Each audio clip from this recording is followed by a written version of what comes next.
Okay, my name is Christine, Dystonia girl, and I know that on the outward appearance right now, I don't look like a horrible dystonic patient. Like, I know there are worse cases than me, and I know that every dystonic case is different, and that is what I don't think people realize. And that is what is frustrating me now. I get Botox. I got Botox from my jaw to my calves on March 26th. My movement specialist doctor screwed up in a big way. He paralyzed my esophagus muscle totally and screwed up my saliva glands. I was in the hospital from April 5th to April 19th. They put a G tube or a K tube down my throat and said I didn't pass the cookie swallows because he messed up my swallow. So last time this year, the same thing happened, same doctor. Well, in Peoria, Illinois, OSF, which is supposed to be a nonprofit organization that stands for the Order of St. Francis, is supposed to be a very good hospital, which has failed me miserably in many ways. I went in to the hospital. I weighed 104 pounds. I'm now down to roughly 95 pounds. They browbeat me into getting a G-tube. Not saying that G-tubes do not work for people, not saying that they're not needful for people in certain situations. In my situation, my body is either rejecting the feeds or the G-tube is malfunctioning. No one will listen to me. All the surgeons, I was going to fire them, but we came to a mutual understanding that I couldn't stand them and they couldn't stand me because I wouldn't keep my mouth shut, because I kept telling them my G-tube would literally get clogged on a daily basis. I would do all the tricks of the trade, and I would basically lose all my feeds that had been put in me. And on top of that, my G-tube was clogged for hours and hours on time. So I was supposed to be on continuous feed, but I wasn't getting the continuous feed because the tube was clogged. Numerous home health care nurses came out and they saw it was clogged. Sometimes they could unclog it. Sometimes they were even like, you need to go to the ER. I literally could make one of those things you put on the Christmas tree, those ring things that you make out of construction paper, out of all the bracelets I have from how many times I've been in and out of the emergency room. I passed out after I went to one of my surgeon's appointments where he said it was working fine, nothing was wrong. I ended up in the back of the ambulance and going to the OSF where my electrolytes were seriously out of whack. My potassium was low, my magnesium was low, and my sugar was really low. But no, everything is running just right, right? Then I just find out that, okay, my no doctor wants to take responsibility for this at all, of course. The neurologists are, they're just like, screw it, And I was supposed to go to a cookie swallow today. Well, I'm so weak and I couldn't get there. So you know what? I couldn't get there, so now I gotta reschedule my cookie swallow. And they basically don't like me anymore either because, oh boy, did I let them have it in the hospital. Because I just, I, they failed me. Every doctor, every nurse I've come across has failed me miserably. And so I just found out that my gastro referral had been canceled because the surgeon was supposed to take care of me. Well, guess what? I don't have a surgeon because they said, well, 3 of our very distinguished surgeons have looked at you and can't find anything wrong with the gastro tube, but I'm losing weight and I can't keep the feed down, and it keeps on getting clogged up, and I'm continuously losing weight to the point where it's getting to the point where I'm going to be like anorexic and my body is going to start feeding off of itself. But, they're so intelligent. They know so much.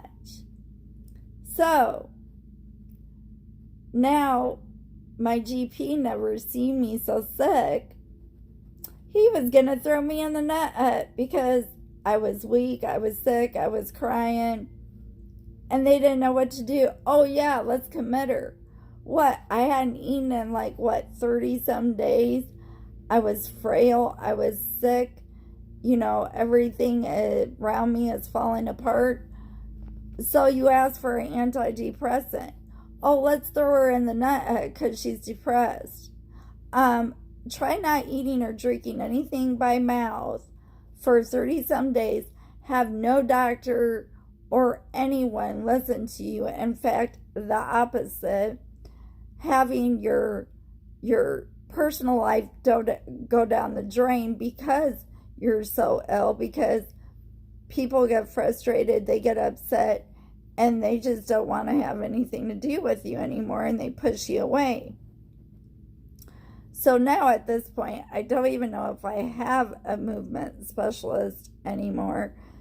They haven't officially fired me yet, and I haven't officially fired them yet. But honestly, I'm never going to let that doctor touch me again. And one of the neurologists basically said I can't have Botox anymore anyways. And obviously, it's not helping me. Not saying that Botox does not work well for a lot of people, but in my case, it's not working well. I had an appointment with a neurosurgeon, but I just found out that I actually need a written referral to this neurosurgeon. So it's a good thing that I wasn't able to go, because Dr. Lamashani said that he put in the referral, but I need the handwritten referral, and I need as much of all of this crap that's been going on all this time. So I've got to go to all the EDs I've been to, all the surgeon notes, all the hospitalization notes. And oh, isn't that going to be fun? But I used to be a medical records person, so I know within 30 days they have to give me this information. They do not have a choice. They can make me wait 30 days, but that's it. So I should have him in enough time. And if I don't, I'm still going to go see the neurosurgeon in Chicago. And when I tell them, well, they wouldn't give me the records, that's not going to look good for the people anyways. Like, seriously, what are you hiding if you're not going to give me the information? So now it's, I haven't been on here in a long time. One, because I've had a lot going on. I've been sicker than a dog. I haven't even had, like in the hospital, I couldn't even talk. I didn't even have the energy. It was really, really bad. I actually look better now than I did then. And then I messed up my hair because I was in the middle of trying to do my hair when I got sick. And so this is not the color that's supposed to be. It kind of is what it is right now. And yeah, it, people just don't understand sometimes. And I've never looked like this before. And so my GP's like, what? Oh my God, because I've never been this sick. I've never been to the point where I've been so weak and so sick I can't wash my hair, that I don't have the energy to pluck my eyebrows and put makeup on. And she even tried to fake. So, it sucks. It sucks, and just because I'm not tremoring and everything on right now, like my neck isn't straight like it used to be. Like all this stuff has taken a toll, and now my neck is starting to pull more to the right, which it usually does when it pulls to one way or another. And my right arm is like numb. Like I don't know what is going on, but I know that it could be worse. And I haven't been doing my exercises like in years. It's just been a ride from hell. But I just wanted to let you know that I'm still kicking. I'm German Irish, man. And, I'm not going to let this take me down. If I have to go to another part of the state of Illinois to get a doctor to do something for me, so be it. I will not go down without a fight. And I am not going to allow doctors to dictate to me what is going on with my body. It's my body. And I know my body. And so don't you ever let a doctor say, well, you should do this or you should do that. If you know your body and it's not right, you need to advocate for yourself. One thing I have learned is advocate and advocate. Another thing I've learned, doctors really don't like it when you tell them that they're wrong, or that they just don't take it well at all, and they will cut you off at the throat because, one, they're in it for the money and they don't want a lawsuit. If they would just listen to you, I'm not in it for a lawsuit.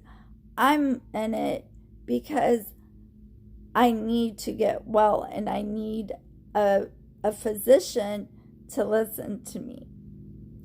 However, I am a believer in God, and He is the great physician, and He is listening to me, and He is guiding me, and He will get me better, and He will restore my body when the human physicians don't want to listen.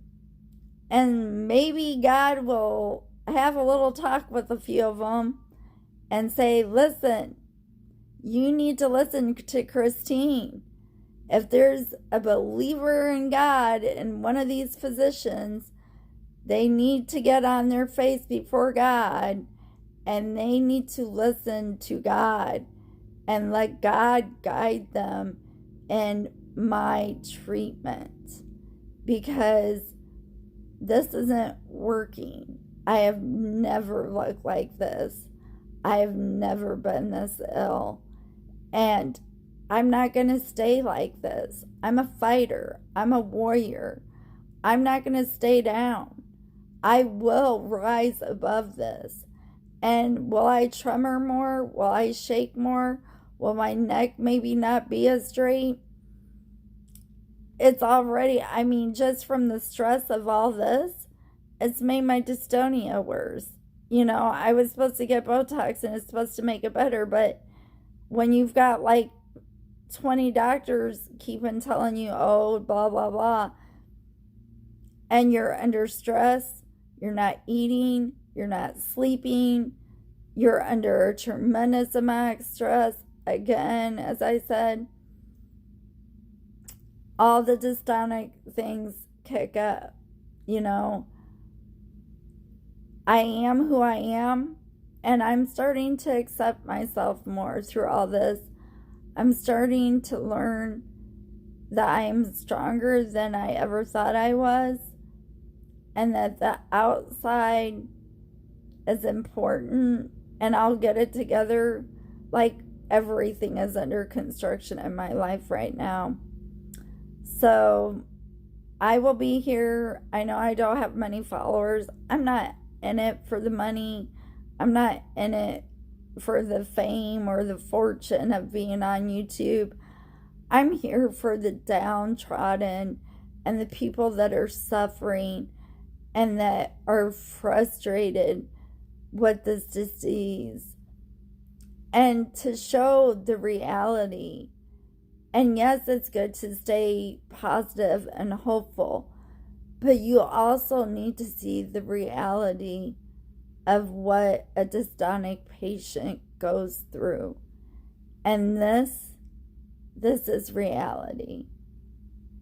So I will sign off. I don't know if I've made it too long. We'll see if it uploads. And I will see you later, hopefully with a little bit more weight on me and a different hair color and my eyebrows trimmed and some makeup on and, you know, looking more like myself. But until then, I will carry on because I'm not a quitter. So, blessings to you all, and I will talk to you later.